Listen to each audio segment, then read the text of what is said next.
Bonjour à tous et bienvenue dans cette nouvelle chronique de Livres à part, chronique dans laquelle aujourd'hui je vais vous présenter l'ouvrage du père Jean-Dominique intitulé Adam, où es-tu? Sous-titré Études de psychologie chrétienne. Alors pourquoi ai-je choisi ce livre en ce mois de janvier? Tout simplement parce qu'il y a tout un passage sur la vertu que je trouvais très intéressant, qui rentre complètement dans la thématique de notre mois de janvier. Comme vous le savez, en ce mois de janvier, nous parlons de la femme catholique, des vertus de la femme catholique. Plus une femme est sainte, plus elle est femme. C'est une manière aussi de se reconnecter à sa féminité quand on approfondit sa foi et qu'on essaye de devenir sainte. Et donc j'ai trouvé que je pouvais vous présenter cet ouvrage. Alors il me semble que j'en ai déjà parlé. Déjà j'en ai fait plusieurs articles avec des extraits de ce livre. Je crois que je l'ai déjà évoqué sur YouTube, mais peut-être pour une autre thématique dans laquelle ça pouvait rentrer également. Mais en tout cas j'en ai pas fait une chronique à part entière, je ne crois pas. Donc c'est l'occasion de la faire aujourd'hui et de vous donner aussi quelques extraits justement sur cette thématique de la vertu pour continuer d'aller dans ce sens et d'alimenter un petit peu nos réflexions sur cette thématique mensuelle. Alors, ce livre, il s'agit donc d'un ouvrage du père Jean-Dominique qui est paru aux éditions du Saint-Nom. C'est un gros pavé, on va pas se le cacher, c'est pas les petits livres, petits ouvrages que je vous présente habituellement. Là, c'est vraiment un gros bouquin qui fait plus de 400 pages. Et qui aborde vraiment beaucoup de sujets. Il y a pas mal de philosophie quand même, alors c'est études de psychologie chrétienne, mais il y a quand même beaucoup de philosophie. L'ouvrage coûte 24 €. Alors, comment dire, alors, je l'ai lu il y a longtemps, donc je me souviens pas exactement de tout, mais je me souviens que quand je l'ai lu, autant il y a des passages qui ne me parlaient pas du tout, qui étaient peut-être un peu trop philosophiques pour moi, un petit peu trop, voire même théologiques, etc. C'était un petit peu trop poussé et j'avais du mal un petit peu à suivre, mais quand même, on va dire les 3/4 du livre sont vraiment accessibles, on comprend bien. Après, je pense que ça dépend aussi de la formation de chacun. Mais ce qui est sûr, c'est que vous trouverez dans cet ouvrage plein de références sur des thématiques super importantes, pas que sur la vertu, je vais en parler juste après, et sur la nature humaine de façon générale, et vous apprendrez forcément plein de choses, ou alors ça mettra un petit peu des mots sur ce que vous ressentiez déjà, et donc je trouve que c'est important d'avoir un petit peu un ouvrage de référence, on va dire, sur toutes ces notions, j'en parlerai tout à l'heure, mais notamment la liberté, l'amour, etc., qui sont souvent des notions mal comprises à l'heure actuelle, et là ça permet de remettre les pendules à l'heure, surtout si vous n'avez pas eu de cours de philosophie peut-être, ou de vraie philosophie en tout cas. Alors je vous lis la 4e de couverture pour que vous sachiez un petit peu à quoi vous attendre. L'exacte connaissance de la nature humaine n'est pas un luxe d'intellectuels désœuvrés. Elle indique le but de la vie et la porte du bonheur. Elle décide des lois de l'enseignement et de l'éducation. Elle révèle le secret d'une personnalité épanouie, équilibrée, libre et généreuse. Elle est une aide indispensable pour aider ceux qui souffrent. Donc vous voyez, ce livre s'adresse vraiment à tout le monde et la connaissance de la nature humaine n'est pas réservée qu'aux philosophes. C'est la condition sine qua non pour bien se connaître et pour aussi être épanoui, équilibré, etc. Et vraiment libre. À l'aide des plus grands philosophes réalistes de l'histoire, Aristote, saint Thomas d'Aquin, mais aussi de psychologues contemporains, la présente étude nous guidera à travers les difficiles questions de la psychologie.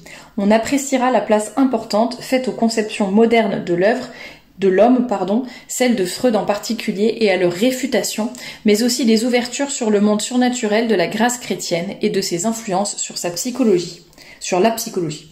C'est un homme complet qui se présente à nous, non pas l'homme tel qu'il devrait être, et encore moins tel que nous voudrions qu'il soit, mais l'homme tel qu'il est, sa vie, tout à la fois multiple et simple, son corps et son âme, ses passions et sa liberté, ses fragilités et ses combats, sa mort certaine comme ses espérances. Donc vous voyez pas mal de choses. Alors je vous dirai un petit peu les chapitres, mais il y a une introduction où on parle un petit peu de la faiblesse de l'homme, de la concupiscence, de l'ignorance, de la première faute. Donc c'est évidemment un livre catholique. On parle de sous-homme, de surhomme. On parle de l'homme comme un robot. On parle de la vie et de la mort, des trésors de la vie, de l'âme. un peu la définition de l'âme, le corps et l'âme, les relations entre le corps et l'âme, etc. L'être et l'agir, les fenêtres de l'âme, on va parler de la connaissance sensible, la vie des sens, l'imagination, la mémoire. J'avais notamment donné des extraits de ce livre dans un article sur la sensibilité. Vous voyez, c'était tiré de là. Donc c'est beaucoup de choses vraiment très concrètes qui peuvent vous aider dans votre vie. La passion, enfin les passions plutôt, les passions, les appétits sensibles, les appétits intellectuels, l'irascible, etc. L'amour, les causes de l'amour, les effets de l'amour, la vie intellectuelle, la connaissance de soi, la connaissance des individus, les opérations de l'esprit, etc. Toute une partie sur la liberté, sur la volonté, la vie intérieure, la responsabilité, etc. La liberté bien comprise. Je crois que j'avais aussi dans un autre article. Bon, en tout cas, vous pouvez aller dans la bibliographie du blog. Je vais vous mettre le lien juste en dessous de cette vidéo. Vous allez dans la bibliographie, vous cherchez là où est listé donc Adam, où es-tu? Un petit CTRL F sur votre clavier. Ensuite, vous tapez Adam, vous tomberez sur Adam, où es-tu?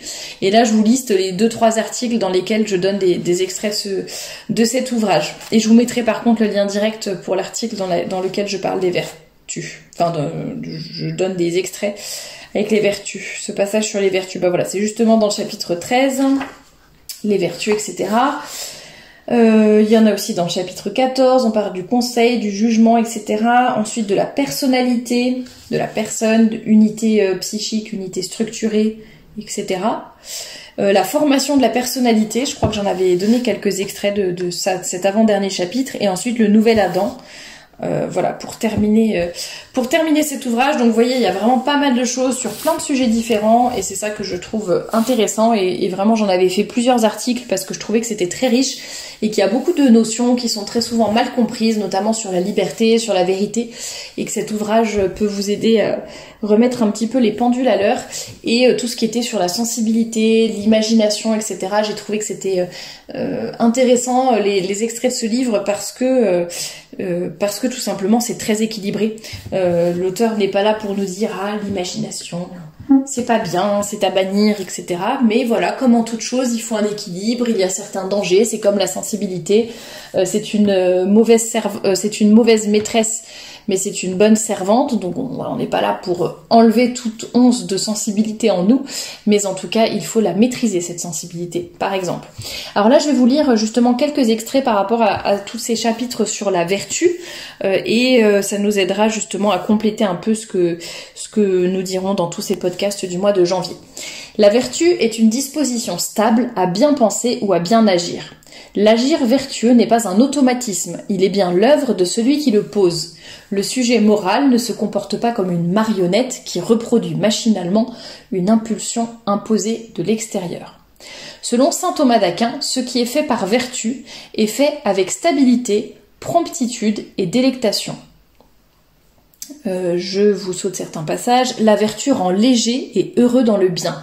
Donc en fait le but, comme c'est dit au début là de la citation, c'est que c'est pas un automatisme d'agir par vertu, mais en tout cas c'est quelque chose qui peut se travailler, que l'on doit travailler jour après jour justement pour que ça devienne de plus en plus naturel, de plus en plus spontané, on va dire, que ça vienne de plus en plus facilement, et la conséquence de tout ça c'est que la vertu rend léger et heureux dans le bien. On n'est plus en train d'avoir une espèce de se forcer, de se contracter pour faire le bien, mais ça vient de plus en plus facilement.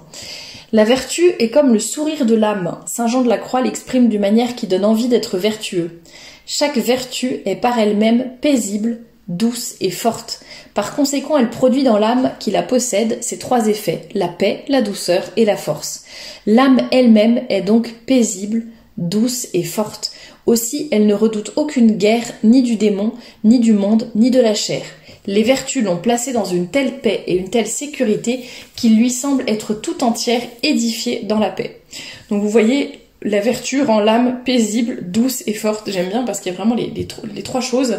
Je vous ai parlé de la paix intérieure, soit dans des podcasts qui ont déjà été publiés, soit dans ceux qui seront publiés dans le courant du mois de janvier. En tout cas, je les ai déjà enregistrés et je vous parlais de cette paix intérieure.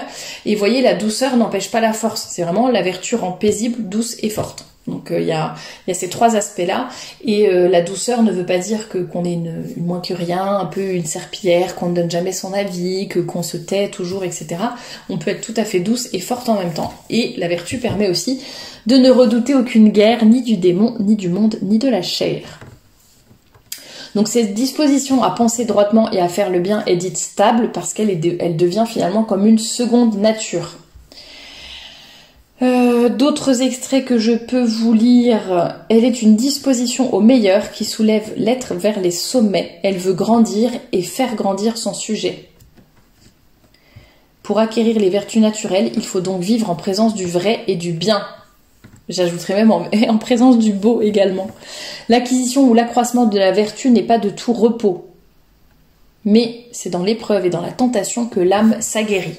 Voilà pour les quelques extraits, il y en a d'autres sur le blog, donc je vous mettrai le lien de cet article. N'hésitez pas à consulter également les autres articles dans lesquels il y a des extraits de ce livre. Donc Adam, où es-tu? Études de psychologie chrétienne du père Jean-Dominique, paru aux éditions du Saint-Nom, qui coûte 24 €. Pour vous le procurer, n'hésitez pas à passer par le lien que je vais mettre juste en dessous de cette vidéo en barre d'infos. Ça me permettra de toucher donc une petite commission et vous ne payerez pas plus cher votre livre, mais ça permet de soutenir un petit peu mon travail de façon concrète et matérielle. Voilà ce que je pouvais vous dire sur ce livre, avec tout un passage qui est très bien sur les vertus que je vous engage à travailler, bien évidemment.